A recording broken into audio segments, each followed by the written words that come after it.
환영합니다. 제 앞에는 샤오미 17 울트라가 있고 오늘은 이 기기를 설정을 통해 하드 리셋하는 방법을 보여드리겠습니다.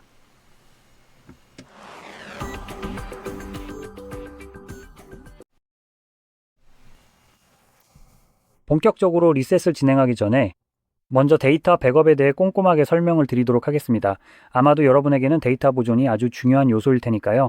아직 백업을 하지 않으셨다면 영상을 계속 시청해 주세요. 만약 신경 쓰지 않으시거나 이미 백업을 하셨다면 약 7분 정도 앞으로 건너뛰셔도 됩니다. 저는 여러 가지 백업 방법과 각각의 장단점에 대해 이야기할 예정이기 때문입니다. 가장 간단한 방법부터 시작하자면 아마 많은 분들이 기본적으로 또는 실수로 활성화해 두었을 구글 백업이 있습니다. 실수로 백업이 활성화되어 있을 수 있는 이유는 연락처나 사진 앱 같은 것을 열 때마다 구글이 계속 백업을 활성화하라고 귀찮게 굴기 때문입니다. 데이터를 안전하게 보관하라고 하면서 말이죠. 그래서 구글은 여러분의 데이터를 가져가서 AI 모델을 학습시키는 데 사용할 수 있고, 네, 정말 멋진 프라이버시 보장이죠. 그렇지 않나요? 아무튼 이걸 보여드리기 위해서 추가 설정이 아니라, 죄송합니다. 추가 설정이 아니고요. 우리는 휴대전화 정보로 이동할 거고요. 여기에서 백업 및 복원을 찾으세요. 그리고 백업하는 몇 가지 다른 방법들이 있습니다. 여기 구글 백업이 보이네요. 이걸 클릭하면 로그인을 하라고 할 텐데 저는 로그인 되어 있지 않습니다. 하지만 다시 돌아가 보면 사진과 동영상 그리고 기타 기기 데이터가 있다는 걸 볼 수 있습니다. 여기에는 통화 기록, 기기 설정, 앱 데이터, SMS, MMS, 메시지 등이 포함됩니다. 사실 여기서 하는 건 좀 말이 안 됩니다. 이걸 백업이라고 부르는 건 사용자들에게 완전히 잘못된 정보를 주는 겁니다. 이게 첫 번째 문제입니다. 두 번째로 실제로 앱 데이터도 백업하지 않고 앱 자체도 백업하지 않습니다. 제가 백업을 이해하는 방식은 백업하고 싶은 데이터의 물리적인 사본이 생성되어 언제든지 내가 원할 때 접근할 수 있는 것입니다. 만약 그게 애플리케이션이라면 그건 애플리케이션 백업이겠죠. 그렇죠? 예를 들어서 많은 사람들이 가상 상황이 아니라 진짜로 직접 경험하고 계시는 실제 상황을 한번 예로 들어보겠습니다. 구글 앱스토어에서 사용할 수 있었던 어떤 앱을 다운로드 했다고 가정해 봅시다. 맞죠? 유즈는 닌텐도 게임이나 스위치용 에뮬레이터인데 정확히는 에뮬레이션을 위한 앱이라고 생각합니다. 그리고 그 앱을 플레이스토어에서 다운로드 했죠. 지금 백업하려는 당신의 휴대폰에는 아직 유즈가 남아있지만 이제는 플레이스토어에서 더 이상 유즈를 찾을 수 없습니다. 왜냐하면 닌텐도의 변호사팀이 유즈 개발자를 찾아내서 마치 해리에게 호그와트 초대장을 보내듯이 법적 소송과 함께 서비스 중단 통지서를 계속 보냈기 때문입니다. 그리고 뭐 당연한 이유로 앱이 내려졌죠. 왜냐하면 우리와의 전쟁에서 이기는 것보다 닌텐도 변호사들과의 싸움에서 이기는 게 더 어려울 것 같으니까요. 그래서 이 앱을 가지고 있고 휴대폰에서 아주 잘 작동합니다. 하지만 이제는 플레이스토어에서 더 이상 찾을 수 없습니다. 그래서 백업을 만들고 싶은 거죠. 그게 바로 백업의 목적입니다. 논리적으로 맞죠. 근데 다시 보세요. 백업 중이어도 이 데이터는 실제로는 안 될 수도 있습니다. 사실 이게 실제로 하는 일은 약간 이런 거예요. 여기 샤피펜 하나랑 포스트잇을 꺼내서 휴대폰에게 나중에 유즈를 플레이스토어에서 꼭 플레이스토어에서 다시 다운로드 해야 한다고 알려주는 거죠. 실제로 백업을 만드는 대신 이 앱이 이 휴대폰에 있었다는 작은 정보만 남기는 겁니다. 그러니까 나중에 다시 다운로드 하라는 거죠. 하지만 그 애플리케이션이 더 이상 플레이스토어에 없다면 다운로드할 곳이 없는 겁니다. 그리고 플레이스토어 외부에서 설치된 다른 모든 앱들은 구글이 완전히 무시해버려요. 그러니까 애플리케이션 백업으로서 미안한데 진짜 앱을 백업하고 있는 건가요? 아니면 엄살 부리는 건가요? 제 말이 맞다면 앱을 백업하는데 이런 말도 안 되는 조건이 붙으면 안 되죠. 백업을 하든 안 하든 하나여야죠. 그리고 이 경우에는 구글은 실제로 애플리케이션에 대해서는 아무것도 백업하지 않고 있어요. 이런 측면에서 보면 완전히 쓸모가 없는 거죠. 그래서 제가 이게 쓸 수 있는 것 중에 최악이라고 말한 겁니다. 이제 다시 돌아가서 다른 옵션을 살펴보죠. 로컬 백업, 즉 컴퓨터나 모바일 기기, 그러니까 이 휴대폰 자체에 백업하는 방법이 있습니다. 이 방법은 데이터의 백업 파일 같은 파일을 만들 수 있게 해줍니다. 그리고 ME 어시스턴트인가 뭐 그런 이름의 컴퓨터용 애플리케이션을 사용해서 PC에 백업을 만들 수도 있습니다. 또는 이 휴대폰의 저장소에 백업 파일을 만들고 그걸 컴퓨터에 연결해서 PC로 옮길 수도 있죠. 또 다른 방법으로는 클라우드 백업도 할 수 있습니다. 하지만 솔직히 말해서 저는 일반적으로 클라우드 백업은 별로 추천하지 않습니다. 개인정보를 다른 사람의 컴퓨터로 옮기는 셈이죠. 뭐가 잘못될 수 있을까요? 그래서 제가 대신 추천하는 방법은 홈 화면의 두 번째 페이지에 있는 시스템옵스 폴더를 찾는 것입니다. 그리고 그 시스템오ps 폴더 맨 아래에 숨겨져 있는 것을 찾을 수 있습니다. MEWAVER입니다. 이 앱은 비슷한 기능을 제공하는 다른 기기들에서도 그렇듯이 정말 최고의 애플리케이션입니다. 데이터 마이그레이션과 백업 작업에 관해서라면 이것이 여러분에게 가장 효율적이고 완벽한 최고의 선택이 될 것입니다. 물론 데이터를 다른 곳으로 이동하거나 복사하거나 혹은 기기 간의 마이그레이션을 할 때 현재 사용하고 계시는 기기의 종류에 따라 이 애플리케이션을 사용하지 않으셔도 괜찮습니다. 예를 들어 이 앱은 마이그레이션 용도로 새 기기로 데이터를 옮길 때 사용할 수도 있고 또는 백업 용도로 데이터를 이전 휴대폰으로 옮길 때도 사용할 수 있습니다. 사실 이 방법이 원래 의도된 방식은 아니지만 이렇게 해도 작동하긴 합니다. 하지만 어떤 방법을 선택하든 약간의 제한이 있을 수 있습니다. 예를 들어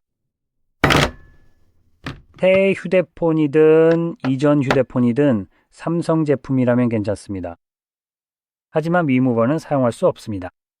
이런 애플리케이션들, 예를 들어 미무버 같은 경우는 회사에서 직접 만들어서 다른 기기에서 자사 브랜드로 그리고 자사 브랜드 기기들끼리 데이터를 옮길 수 있도록 도와주는 용도로 만들어졌습니다. 그래서 샤오미 기기끼리는 이 앱을 이용해서 문제없이 데이터를 주고받을 수 있습니다. 하지만 이 애플리케이션을 이용해서 샤오미에서 삼성으로 데이터를 옮길 수는 없습니다. 대신 삼성에서는 이와 비슷한 대체 앱을 사용해야 합니다. 삼성에는 S마트 스위치라는 앱이 있습니다. 따라서 이 폰에 S마트 스위치를 다운로드해서 두 대의 폰을 연결해야 합니다. 즉, 기본적으로 데이터를 가지고 있는 기기에서 데이터를 옮길 폰의 애플리케이션을 항상 직접 다운로드하여 설치해야 한다는 뜻입니다. 그리고 앞서 상세히 말씀드렸듯이 만약 같은 브랜드의 제품을 사용하신다면 전혀 아무런 문제 없이 아주 원활하게 진행하실 수 있습니다. 삼성처럼 다른 브랜드라면 해당 브랜드의 앱을 다운로드해야 합니다. 그리고 이후에도 방식은 동일하게 적용됩니다. 이제 이 폰에 백업을 만들고 데이터를 다시 옮기고 싶다면 MI모버를 다운로드해야 합니다. 맞죠?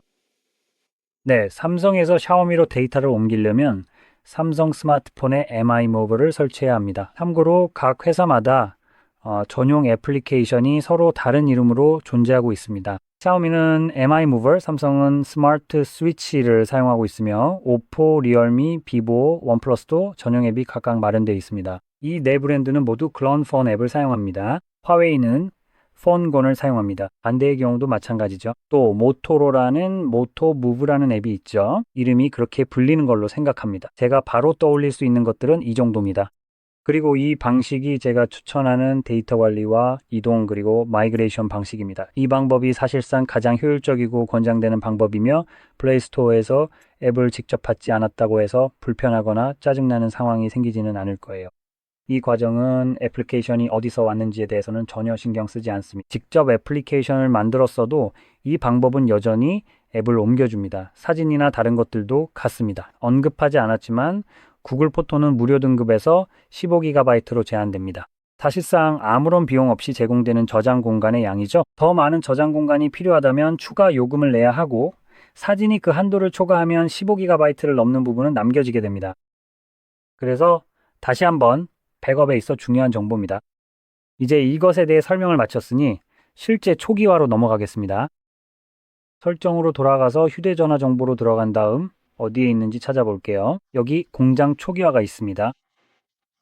여기서 모든 데이터가 삭제된다는 간단한 안내가 나오는데 이미 기기 백업 방법에 대해 설명드렸으니 백업을 완료하셨다면 크게 신경 쓰지 않으셔도 됩니다. 이제 모든 데이터 삭제를 선택하겠습니다.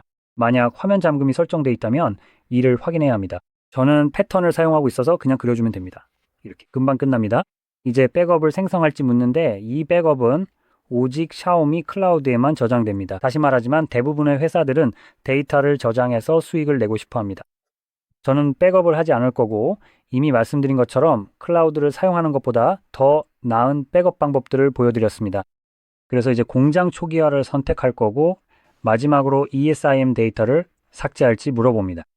이제 eSIM을 사용하든 안 하든 중요한 것은 초기화 후에 이 기기를 계속 사용할 계획인지 아니면 새 기기로 바꾸거나 이 기기를 자녀 등 다른 사람에게 줄 계획인지입니다. 만약 계속 이 기기를 사용할 거라면 유지를 선택하세요. 만약 이 기기를 처분할 거라면 삭제를 선택하는 것이 좋습니다. 그리고 이건 eSIM을 사용했는지 여부와는 상관없이 해당됩니다.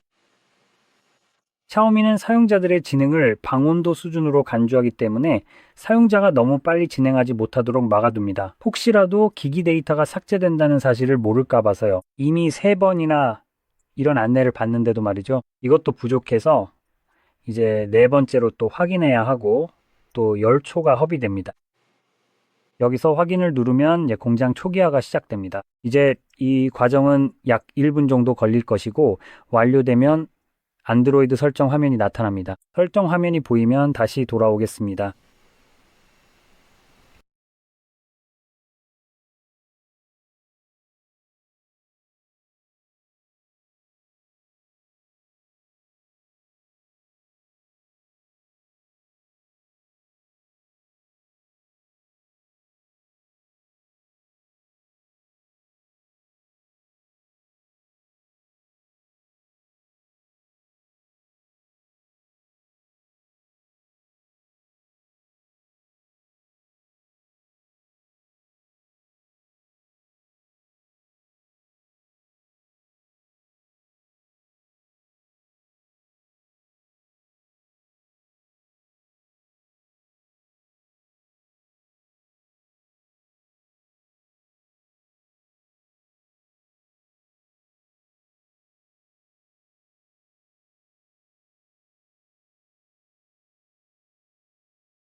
보시다시피 이제 과정이 끝났습니다. 여기에 심 카드가 있어 잠깐 뺄게요. 네, 됐습니다. 이제 메시지가 사라지며 재시작됩니다. 과정이 끝났으니 원하는 대로 설정 가능합니다. 이 영상이 도움이 되셨다면 좋아요와 구독을 눌러주시고 시청해주셔서 감사합니다.